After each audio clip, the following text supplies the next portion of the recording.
for CBOs and how we should be testing our products in CBO in 2019 and the importance of CBOs. So can you throw some light on that? Okay.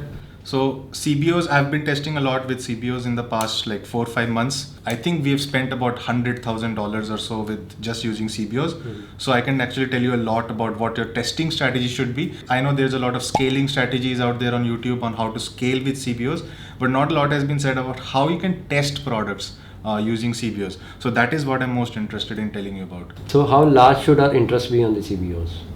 So lately what I've been noticing is you have to have as large audiences as possible, because some of my CBO ad sets have audiences with like 10 million, 15 million people, but it should be ideally in the millions. So you want to go like broad or semi-broad. So let's say you're selling golf-based some golf kit or something. So you have to target things like golf plus engaged shoppers or something that is in the millions. It has to be at least minimum. It has to be 1 million. Do not try to flex target where you're putting a lot of interests in and then combining them together to create like a 200,000 audience. Those days are behind us. Facebook wants you to give it big audiences and then it will start advertising, because Facebook has all the data. It knows who will be interested in buying what sort of product. You just have to guide Facebook. Like, I want to show my ad to these type of people, and then Facebook will start delivering you ads. So you want to go broad.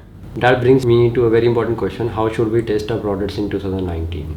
Okay, now we are talking. This is the exciting stuff, because I actually have created a testing strategy that you can use in 2019, and this is something that I've used over the past several months. I have not released a video on CBOs in detail for a while because I've been, of course, spending money, and as a lot of people know about my channel, that I only teach people things that I have done on my own, like practical knowledge. So I've been perfecting this testing strategy, and right now I'm actually confident I can tell you about a testing strategy that will work. So it all starts with a test CBO campaign. Okay, so what you want is to create a campaign budget optimization campaign with a total of 8 ad sets in it. All right, and each of these ad sets will have different interests, but as I told you, all of them will have broad interests. So what you're looking for is audiences in the millions. All of them are going to be auto bidding ad sets. They're going to have FB feeds mobile only, and they're also going to be US only with a 1-day click conversion window. So what I've seen is in these CBO campaigns, I've tested 7-day click, 7-day click or view, 1-day click or view, 1-day click. So I've noticed the 1-day click conversion window works the best. And what we want is each of these ad sets should have 3 ads inside them. So each of them will have the same 3 ads. So what you want to do is create one ad creative, okay? And then what you're going to do is create 2 copies that are going to be different. So in the previous video, I actually told about like the $100,000 marketing secret. So in that, I explained how ad copy is so important and showed some examples. So what you want to do is create 3 ad copies, use the same ad creative, the same thumbnail, and each of the ad sets here will have these same 3 ads.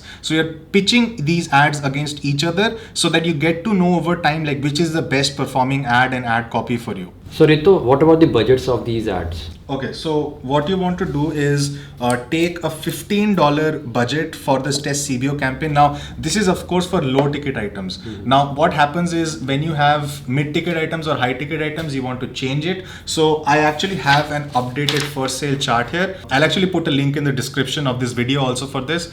And what I'm going to do is show you first of the low ticket items. So this is going to have 3 days. Again, we're following the same fundas. It's going to be slightly different where, on day 1, you have a $15 ad spend. If the number of visitors is less than 9 on that CBO campaign, you close it off. On day 2, if it spent $30, the number of add to carts are less than 9, you close off the CBO campaign. On day 3, if it still survives till day 3, that means you're probably getting sales and everything by now. You've probably seen my video on the tuber methodology where we calculate the profit margins and then calculate tuber. So if the ROAS is less than tuber, then you want to close off the ad set by day 3. So what this does is just a $15 budget of a CBO campaign, you can actually test within 3 days. And then in many cases, you'll have a product that does not do at all. Like you don't even get 9 clicks on the first day. So you end up closing the campaign altogether. So you can move on to the next product.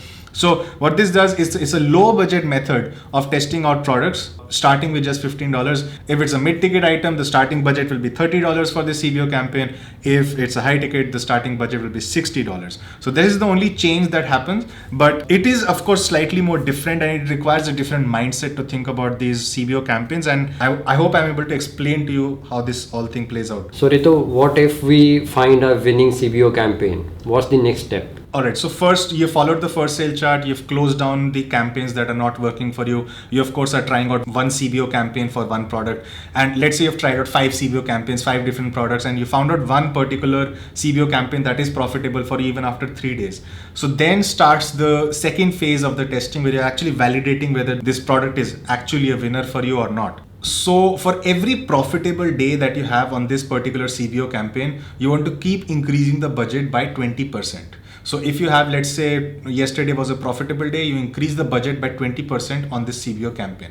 Now, you don't want to touch any ad set inside of it, and I'll actually give you some tips and suggestions later. But what you want to do next is, in order to scale and validate the product, you want to create a new ad. Okay, so it's going to be ad 2.2. So let's say your ad 1.2 was the winner among these 3 ads. So this one stood out for you. So what you're going to do is create another ad with the same copy. So the ad creative, that is either the image or the video, will be different, but the actual ad copy will be the same as the one that is your winning ad. All right, the previous winning ad.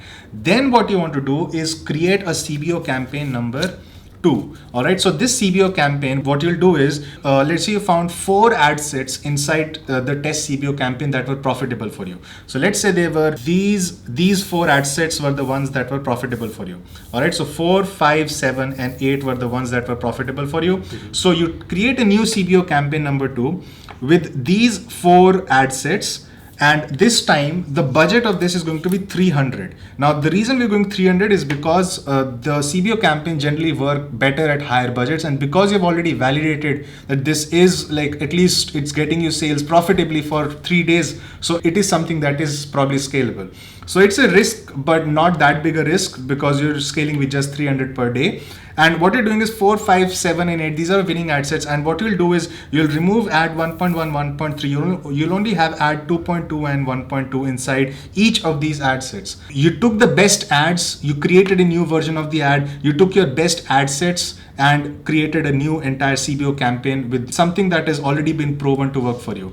Then you let it run at $300 and then take the scaling or descaling decisions based on how this particular campaign is performing. All right, some more ideas that I want to give you. All right, so the first idea that I can give you is, after you do CBO campaign number 2, you want to actually create 3 more types of campaigns. You want to create a CBO campaign with e-packet countries, okay, with the same ad sets that were winners for you earlier, with pitting the same 2 ads against each other. And then of course your goal should be to find out the best ad. Let's say ad 2.2 comes out the winner. So all future CBO campaigns will have ad 2.2. And then as this ad 2.2 starts to die out because ad fatigue happens, you want to try out more combinations of ads and find out your winning ad. But then you also want to create another campaign with CBO campaign with IG feeds instead of just Facebook feed mobile. And you also want to create a CBO campaign with tier 1. And of course, all of these will be created after the second CBO campaign. So all of these will also have a $300 budget per day. So as I told you, like, higher budget CBO campaigns work better than, like really small CBO campaigns. But we do use the small CBO campaign, the smaller budget, just to test whether the product is working or not. If it is a winner, it will definitely get sales, definitely get you results with that, the first testing CBO campaign. So Rito, you mentioned that you'll be telling me about some tips and tricks around these. So can you just throw some light on that? Okay, so all right, so this is very important. So a few golden rules. The golden rules are, like, you shouldn't touch your CBO campaigns once they are running. Treat it like an ad set. So when you used to create an ad set earlier, you never used to change the audiences and different things after the ad set was launched. You would actually create a new ad set. So you would do the same thing with the CBO campaign. Once you've created and launched a CBO campaign, the only thing you're allowed to touch is the budget. All right, all the ad sets, you don't want to close any ad sets or pause any ad sets within a CBO campaign. If you want to create a new CBO campaign with your best performing ad sets, that is of course possible. But if a CBO campaign is running, let's say it has 7 ad sets, let's say 2 of those ad sets are not that profitable for you, you should not close those ad sets. You should let it run, because Facebook automatically spends more money where it is, it has a chance of getting a better return on ad spend. Also, do not add new ad sets into the CBO campaign. let's say you launch a CBO campaign with 6 ad sets inside it, you let it run. 6 is all it is. Don't add a 7th or a 8th ad set inside it. CBO campaigns generally take 1 or 2 days to optimize, and sometimes even 3 days. But the higher the budget of your campaign, the faster it is going to optimize, because faster it will give you better results, right? Another tip to note is that you can create manual bidding CBO campaigns. Instead of lowest cost, you can do a bid cap, and when you click on bid cap, you can actually set the manual bid for each individual ad set that is inside that particular CBO campaign. So Ritu, what's the number of ad sets that should be there in a CBO campaign? What do you suggest? I mean, there is no ideal number. I've got winning CBO campaigns with just 1 ad set inside them. I also had a CBO winning campaign that had like 12 or 13 ad sets inside it. But generally, like, I've tested at least a few hundred CBO campaigns by now, and I can tell you, like, about 3 to 8 ad sets per CBO campaign, it's fine. All right. So that is something that is scalable.